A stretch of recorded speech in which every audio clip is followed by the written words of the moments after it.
Assalamualaikum warahmatullahi wabarakatuh.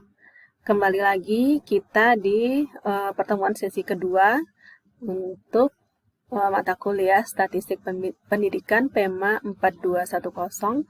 Nah, untuk sesi kedua ini kita akan membahas modul 4 ya, tentang ukuran pemusatan, lokasi, dan dispersi. Nah, apa saja yang akan kita bahas di sini? Nah, di sini ada 4 kegiatan belajar. Yang pertama, kegiatan belajar 1 itu kita membahas tentang nilai rata-rata. Kegiatan belajar 2 membahas tentang modus dan median. Kegiatan belajar 3 tentang kuartil, desil, dan persentil. Dan kegiatan belajar 4 tentang ukuran dispersi. Nah, apa-apa saja ini di sini sudah saya jabarkan poin-poinnya. Tapi untuk lebih jelasnya, mari kita bahas satu persatu ya. Nah, sebelum memasuki materi pokoknya, sekarang kita ulas dulu apa capaian pembelajaran umumnya. Apa yang harus kita pahami dari materi ini. Nah, di sini tujuannya kita mempelajari tentang ukuran pemusatan, dispersi, dan ukuran lokasi. Ini adalah agar mahasiswa memahami arti dan kegunaan masing-masing dari ukuran pemusatan, ukuran lokasi, dan ukuran dispersi itu sendiri. Kemudian capaian pembelajaran khususnya dapat dibaca di buku di halaman 4.1 sampai 4.2. Di sana ada 25 poin capaian pembelajaran khususnya, tetapi di sini sudah saya rangkumkan mana yang sama kita kelompokkan ya. Jadi ada beberapa capaian pembelajaran khususnya, silakan nanti dibaca. Nah, untuk menghemat waktu kita langsung saja masuk ke kegiatan belajar 1, yaitu tentang nilai rata-rata. Apa saja yang akan kita bahas di sini? Ada 4 poin, yaitu rata-rata hitung, nilai rata-rata ukur, nilai rata-rata harmonis, dan nilai rata-rata kuadratis. Sebelum kita masuk apa itu nilai rata-rata, dan kita jabarkan di sini nilai rata-rata itu kata lainnya adalah min ya. Jadi kalau ada yang menyebut minnya berapa, nah itu artinya nilai rata-rata. Nah, untuk memahami tentang rata-rata kita buat ilustrasi dulu. Nah, di sini ada 5 orang anak ya, ada Adam yang berumur 9 tahun, Ami 6 tahun, Joko 8 tahun, Siti 6 tahun, dan Mus 4 tahun. Nah, ini apa yang bisa kita ambil dari ilustrasi ini? Nah, di sini kan masing-masing ada umurnya. Nah, bisa kita cari nanti rata-rata umurnya berapa. Tetapi sebelum masuk ke umur, ini ada ilustrasi yang untuk memudahkan memahami tentang apa itu rata-rata. Nah, jadi misalnya di sini ada 3 orang anak, yaitu Joko, Siti, dan Mus sedang bermain balok mainan. Nah, jadi Joko, Siti, dan Mus bermain balok mainan dengan menyusunnya seperti menara. Joko itu dia menyusun 7 balok, Siti 6 balok, dan Mus hanya mampu menyusun 2 balok. Nah, menara Mus lebih pendek kan dibandingkan dengan menara Joko dan Siti. Kemudian, Joko dan Siti memberikan beberapa balok milik mereka kepada Mus agar tinggi menara mereka bertiga sama. Nah, jadi kan di sini ada yang tinggi, ada yang rendah baloknya gitu ya. Jadi agar sama, ada yang tinggi itu memberikan kepada yang rendah. Nah, jadi berapa balok yang harus diberikan Joko dan Siti, dan berapakah jumlah balok tiap-tiap anak setelah tinggi menara mereka sama. Jadi agar sama itu berapa masing-masing mereka dapat menyusun baloknya gitu ya. Nih, kita lihat di sini.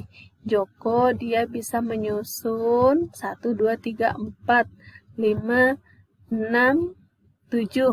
Joko bisa menyusun 7 balok. Nah, sedangkan Mus hanya mampu menyusun 2 balok. Ya, kemudian Siti dia mampu menyusun 6 balok. Nah, ini kan tingginya tidak sama. Nah, bagaimana caranya? Nah, di sini berlaku rumus min atau rata-rata. Nah, jadi Joko memberikan kepada Mus 2 balok agar tinggi menaranya itu nanti sama, dan Siti menambahkan lagi 1 balok kepada Mus. Jadi masing-masing mereka dapat 5 balok. Itu yang dinamakan rata-rata. Rata-rata itu ya namanya harus rata ya, harus sama, pembagian harus sama rata. Nah, bagaimana cara kita mencari rata-rata ini? Nah, kita jumlahkan aja semuanya. Joko dia berhasil menyusun 7. Kemudian Siti kebalik ya, maaf, Siti bisa menyusun 6. Dan Mus yang paling sedikit bisa menyusun cuma 2. Nah, kita jumlahkan semuanya, ternyata jumlahnya ada 15. Nah, 15 ini kita bagi sebanyak berapa anak? Ada 3 anak, berarti dibagi 3. Jadi, maka rata-ratanya adalah 15 dibagi 3, hasilnya 5. Nah, 5 inilah yang dinamakan dengan nilai rata-rata atau min ya. Oke, jadi min atau nilai rata-rata itu kalau di statistik itu lambangnya ini ya, X ada garis atas. Nah, ini dinamakan nilai rata-rata. Nah, kalau kita menggunakan rumusnya nanti berarti ada data pertama, data kedua, data ketiganya, kita masukkan semua datanya, dibagi nanti dengan jumlah ada berapa datanya. Jadi itulah yang disebut dengan min atau rata-rata. Jadi kita masukkan data yang pertama, data yang kedua, ketiga, sampai berapa data, kemudian nanti dibagi dengan jumlah datanya. Nah, ini pembahasan tentang min atau rata-rata untuk kegiatan belajar 1. Nah, untuk kegiatan belajar 1 ini kita membahas lagi 4 jenis rata-rata ya. Ada rata-rata hitung. Nah, rata-rata hitung ini adalah secara umum ini rata-rata hitung ini adalah ini ya lambangnya X atas, X ada garis atas ya. Nah, rata-rata hitung itu adalah sigma atau jumlah I dari 1 sampai N XI dibagi N. XI ini adalah nilai pengamatan data. Kalau I-nya ada 5, berarti N-nya di sini 5 ya. Berarti X1 tambah X2 tambah X3 sampai X5 dibagi 5 gitu ya. Nah, ini ada contoh soal. Jika diketahui 5 buah data, ada 20, 35, 24, 46, dan 30. Nah, tentukan nilai rata-ratanya. Nah, kita masukkan nilainya sigma I dari 1 sampai N, XI per N ya. Nah, XI ini berarti X1-nya ini, X1-nya 20, X2-nya 35, X3-nya 24, X4-nya 46, dan X5-nya 30. Ya, tinggal diurutkan aja nanti. Jadi kita masukkan semuanya 20 tambah 35 tambah 24 tambah 46 tambah 30 dibagi jumlah ada berapa datanya? Ada 5, 1, 2, 3, 4, 5. Berarti dibagi 5. Kita jumlahkan semuanya. Data jumlahnya 155 dibagi 5. Maka rata-ratanya adalah 31. Oke, ini cari nilai rata-rata hitung ya. Kita lanjut. Kemudian ada rata-rata hitung untuk data berbobot. Nah, data berbobot ini maksudnya apa? Jadi, misalnya ada data, dia memiliki bobot sekian atau memiliki frekuensi sekian. Misalnya, yang nilai 3 ada 2 orang, yang nilainya 6 ada 3 orang. Ini misalnya ya untuk data, misalnya untuk data nilai ujian siswa SD misalnya. Ada yang dapat nilai 3, dapat nilai 6, dapat nilai 7, dapat nilai 9. Nah, dapat nilai 3 ternyata ada 2 orang, dapat nilai 6 ada 3 orang, yang nilai 7-nya ada 1 orang, dan nilai 9 ada 4 orang. Jumlah siswanya ada 10. Nah, bagaimana kita mencari rata-ratanya?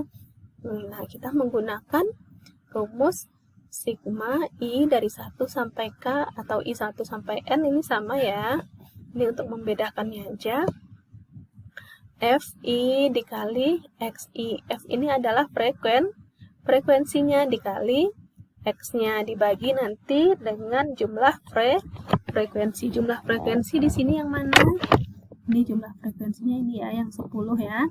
Kemudian frekuensi yang di atas ini adalah ini 2 dikali X-nya 3. Kemudian 3 dikali 6. Seperti itu ya. 1 dikali 7. Kemudian 4 dikali 9. Nah, di sini penyelesaiannya. Jadi, kita jabarkan dulu X-nya ada 4. Ada X1, X2, X3, X4 ya, ada 4. X1-nya adalah 3, X2-nya 6. Seperti itu seterusnya. Nah, kemudian kita masukkan frekuensinya. Tinggal kita kalikan nanti F-nya dikali X ya, frekuensinya dikalikan datanya. Nah, ternyata di sini 3 kali 2 6, 6 kali 3 18. Setelah kita kalikan, nah, kemudian jumlah frekuensinya ada 10. Ini kita jumlahkan juga. Ada 67. Tinggal nanti kita bagi. 67 dibagi 10. Setelah kita jumlahkan ya. Jadi, seperti pembahasan kita minggu lalu tentang notasi sigma ini, fungsinya apa? Untuk menjumlahkan ya. Jadi, jumlahnya 67. Setelah dikalikan, dibagi dengan total frekuensinya. Frekuensinya ada 10 semua ya. Berarti 67 dibagi 10. Maka rata-rata nilai siswa di kelas itu adalah 6,7. Nah, ini untuk rata-rata hitung untuk data yang berbobot. Jadi dia memiliki frekuensinya sudah dikelompokkan ya. Kemudian berbeda lagi nanti dengan data terkelompok. Nah, di sini untuk data terkelompok ini tabelnya adalah tabel distribusi frekuensi yang sudah kita pelajari minggu lalu. Jadi kalau untuk data berbobot nilainya hanya tunggal, ada nilai 3, 6, 7, 9, tidak dikelompokkan nilainya. Maka untuk data terkelompok, dia nilainya dikelompokkan.